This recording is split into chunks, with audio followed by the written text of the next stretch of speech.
Okay, what can one single dumbass employee cost you? We're going to find out right now.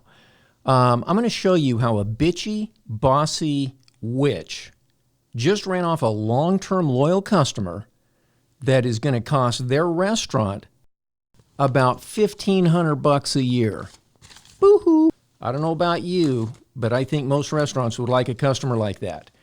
And I'm also going to show you how this all happened in less than 5 seconds over nothing.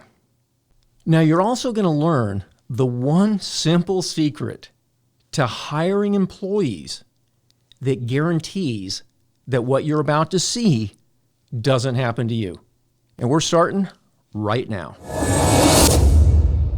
Howdy, Kamron Karington here, and in this video, I'm going to share the sad tale of a restaurant that managed to piss off and lose a loyal long-term customer in the middle of this COVID-19 crap, when every single customer counts like never before. And guess what? I experienced this unforced error firsthand because the customer that got pissed off is me. So here's the deal. I'm at my favorite Mexican restaurant last Saturday with my assistant, Kimberly. And when I say my favorite restaurant, we've been getting lunch at Cafe Rio every Saturday for over 5 years. And we buy, in fact, let me show you here.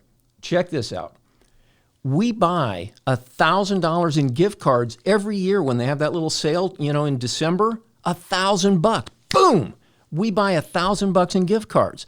And we cater a lot of our office parties from there. Now, all told, I'd say that between the $1,000 in gift cards and the office party stuff, we probably spend about $1,500 a year at this place.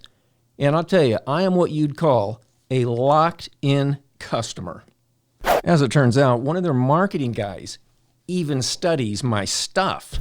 Anyway, this has always been a love-hate relationship with Cafe Rio. I love the food, but I hate the place. They take this whole authentic Mexican experience thing to a whole new level, maybe just a little bit too far. Because, I expect to take my life in my hands, if I get a street taco down in Tijuana, right? Now, I've actually seen people washing their hands in the gutter down there, those street vendors.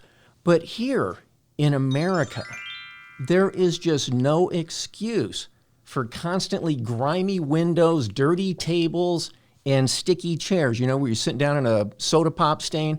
I mean, nothing says sanitary like crap on the table from the day before. So anyway, since their cleanliness has always been a tad bit sketchy, and especially in this age of all this COVID-19 stuff, Kim and I have taken to eating outside at one of their tables outside, kind of on the sidewalk there. And that brings us to the point of today's lesson. Oh my God. You cannot win a fight with a customer. So here's what happened. Last Saturday, as usual, we rolled to Cafe Rio for lunch. Kim orders, and I go outside and get a table. It's what we do every weekend. Now, here's what made this Saturday just a tad bit different.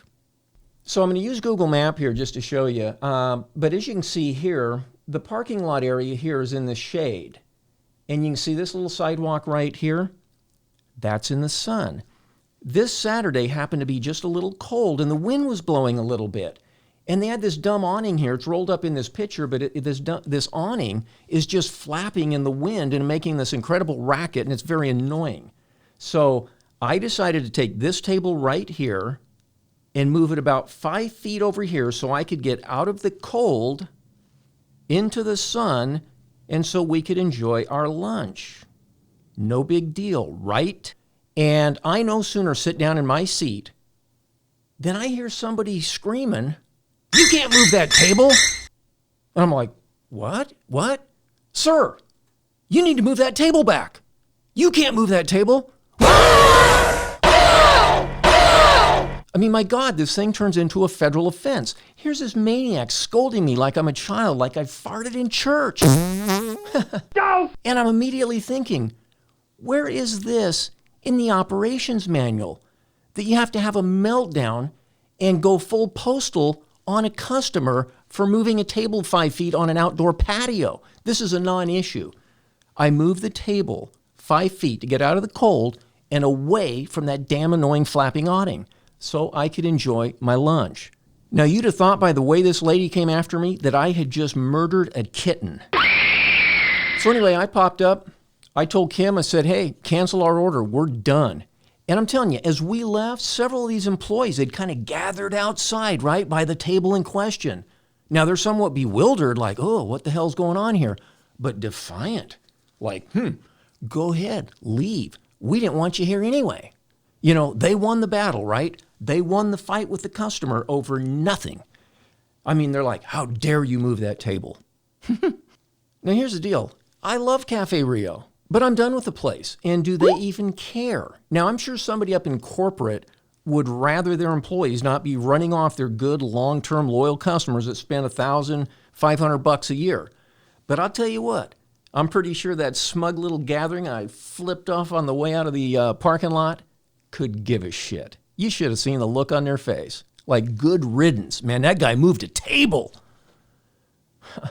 Now, I'm not going to run to Yelp and call them a bunch of Nazis and trash their rating. I don't need to. Check out this Yelp page. 2.5 stars, right? This is an unforced error. This is uncalled for. This place has too good of food to have to suffer a 2.5 star rating. If they get their customer service shit together, these guys would be 4.5 stars easy. But let's just take a look. What did I just tell you? Customer service. How do they treat their customers, right? And cleanliness. Oh my God. So let's start looking at just a few of these reviews. I'm going to scroll through them. Here we go.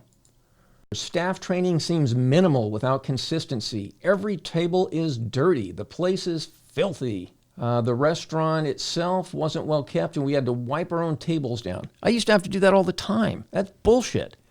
You know, when there's stuff there from the night before, and when I say the night before, I would get to the restaurant as they opened and the tables are dirty. The seats are dirty. The windows are dirty. Didn't understand why the place is in shambles. Not one employee behind the line was wearing their required face covering masks. At $14 for a salad, it's not worth dying with an innovator or two because of lazy leadership. Man, I'm telling you, that's what it is too. It's the leadership. It was clear to us we weren't welcome here. The place is ridiculous. Their employees are rude. I'm not going to pay money to have someone be rude to me while they prepare my food and eat somewhere that's not clean. They can't keep their staff consistent and clearly don't put effort into training any of the newbies. And I'm telling you, what a shame, because their food really is delicious. Anyway, here's the takeaway. Customers pay the bills, right? You are there to serve them. It's called hospitality. Now, I've been going to this place for years, despite the lousy customer service and those cleanliness issues we talked about. And now I'm gone. Poof! And so is this. So here's what you do. One of the main hiring criteria at In-N-Out Burger, and these guys are known for excellent customer service. I mean, it's over-the-top stuff. But their secret is that they hire people who smile a lot during the interview. Now, why do they do that? What I learned from them is it's because you can teach the job, but you can't teach the personality. Now, if you've got someone who's just shown up to collect a paycheck, they really don't give a shit about the job or your place, they can run off customers a lot faster than you can attract them.